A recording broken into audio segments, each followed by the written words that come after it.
Bungie has been experiencing an immense amount of backlash, and it's starting to wear on them a little bit. We have DMG, who's the principal communications manager for Bungie, responding to his most recent viral situation where he blocked an individual for some feedback, and a lot of people were really not liking that, and so he decided to clarify that situation. So this is in response to a tweet saying, "Enjoy GCX," or whatever, which is a Destiny 2 in real life convention. It was pretty cool. If I met you there, it was nice meeting you. "I'm sure this will receive no productive responses. I'm actually sure I'll just get blocked. But that's par for the course now.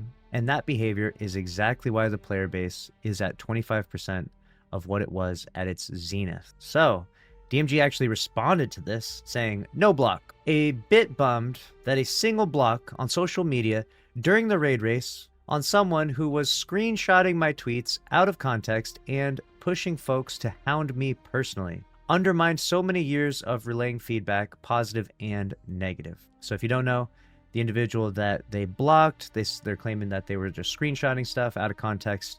And so it wasn't for their reply to that particular tweet. It was just, they're kind of just constantly mischaracterizing him and things going on in Destiny 2, right? The assumption that I was rage baiting and immediate villainization of my words are frustrating. The person wasn't banned, and they could continue to be relayed to our official accounts, so I frankly didn't think much of it after a few weeks of long hours and a day that I'd already been in for 12. So basically, he'd just been working a lot that day, and he was a bit frustrated with the situation.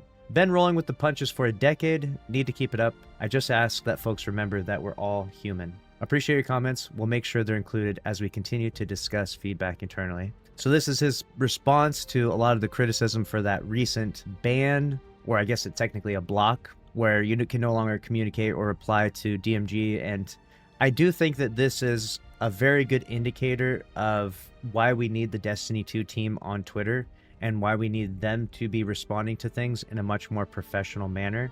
I'm not sure why we went from this system where everyone had to interact with DMG to kind of know what's going on, and then he received like crazy harassment, like insane, even IRL harassment. Like people were like sending him like nasty pizzas and stuff and like threatening him and like calling his personal phone. And so he literally left Bungie because of all the harassment.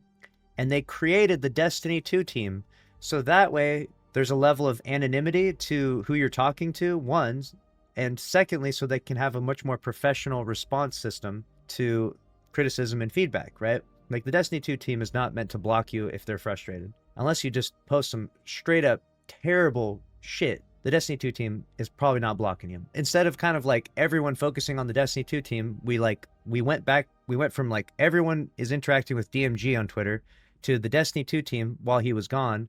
And then he comes back and now everyone's focus is on DMG again and everything he's tweeting and everything he's getting involved in. And it's like we just keep putting all this spotlight on him and giving him all this attention. And I'm not sure if he just wants the attention. I don't think he wants the attention because it seems like it always backfires. I feel like we should really just focus on the Destiny 2 team, though. Like, it would make his life a lot easier. He doesn't need to get harassed 24/7. I sure as hell wouldn't want to get harassed if I was in his position. He doesn't deserve the harassment by any means. He's like the front man for all of the backlash and criticism in Destiny 2. Instead of using, like, the Destiny 2 team account. Instead of using, like, the official source. He's just right there in the mix of it. And, I mean, it makes for interesting conversations. It makes for interesting talking points. But I think that, time and time again, we can see, he's a human. He gets frustrated and he says stuff that he later regrets, like, these situations, and he has to apologize and stuff. And so does Bungie as a corporation. But usually when you have like a collective group of people working together to give good responses, you tend to make some better decisions. So I hope that we see maybe a push more towards the Destiny 2 team and their interactions rather than relying so heavily on DMG and everything that he's involved in. But at this point, I don't know, man. At this point, you never know what's going on. I mean, it's meant to be like his personal account, but it kind of has turned into like Bungie's account. Like literally, if you want to know what's going on in Destiny 2, you're following like DMG, probably more so than the Destiny 2 team half the time. It creates a really weird power dynamic, right? Where it's like DMG is literally the voice of Destiny 2 for anyone that wants to interact with the game.